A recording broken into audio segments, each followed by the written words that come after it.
ان کو استعفا دینے کے عمل سے واپس بیک فٹ پہ جانا پڑا، اور پھر یہ طے ہوا کہ ضمنی انتخابات میں حصہ لیا جائے گا، اور جو استعفا والا عمل ہے اس کو فی الحال ود ہولڈ کیا جا رہا ہے، اس کو ود ہولڈ کیا گیا۔ اس کے پیچھے کون تھا یہ کوئی ڈھکی چھپی نہیں ہے۔ اس کے بعد لاہور میں اجلاس ہوا، سربراہی اجلاس ہوا، اس میں یہ طے کیا گیا کہ 31 جنوری تک عمران خان کو ڈیڈ لائن ہے کہ وہ استعفا دے دے اور یہ پی ٹی آئی کی حکومت ختم کر دے، ورنہ 31 جنوری کے بعد لانگ مارچ کا فیصلہ کیا جائے گا، اس کی تاریخ کا تعین کیا جائے گا، اور یہ بھی طے کیا جائے گا کہ لانگ مارچ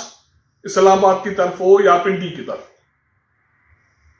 اس پہ بہت سارا رد عمل آیا، اس پہ رد عمل اسٹیبلشمنٹ کی طرف سے بھی آیا۔ فوج کے ترجمان نے بھی پریس کانفرنس کی اور اس کا یہ کہنا تھا کہ مولانا فضل الرحمان کی طرف سے پنڈی لانگ مارچ کوئی بات سمجھ میں نہیں آتی، لیکن وہ آئیں گے تو اس کو چائے پلائیں گے۔ اس کے بعد یہ چیز سامنے پی ڈی ایم کی طرف سے آئی، پی ڈی ایم میں شامل ایک جماعت کی طرف سے آئی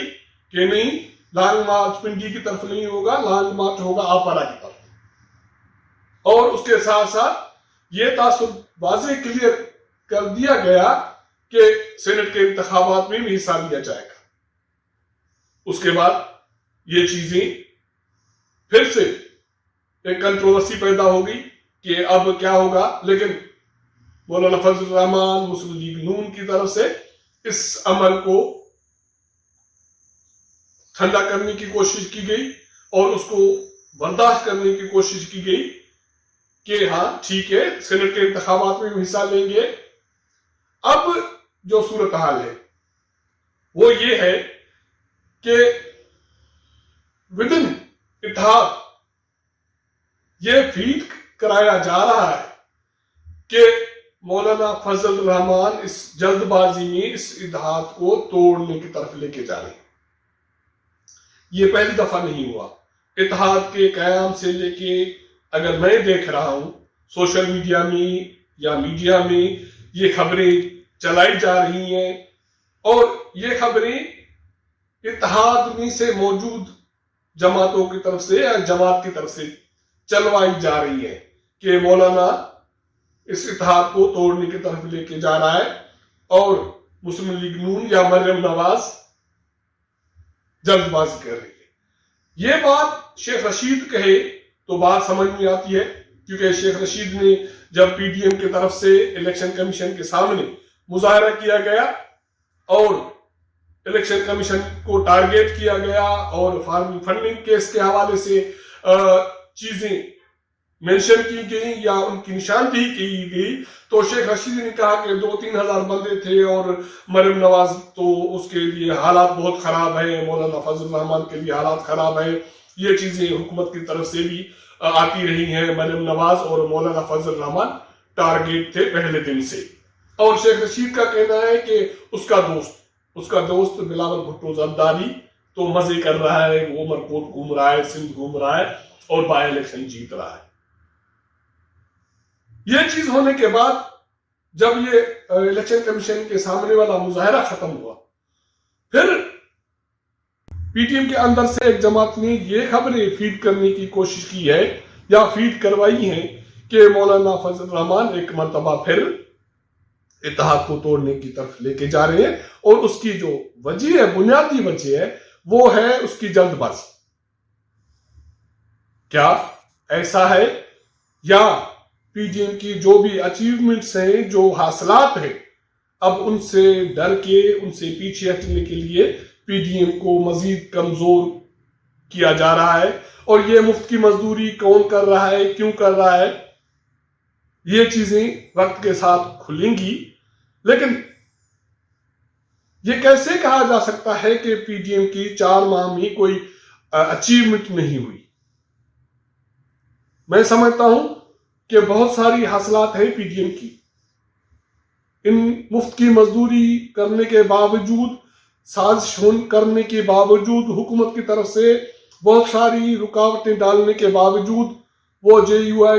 کو توڑنے کی کوشش ہو، وہ نون لیگ کو توڑنے کی کوشش ہو،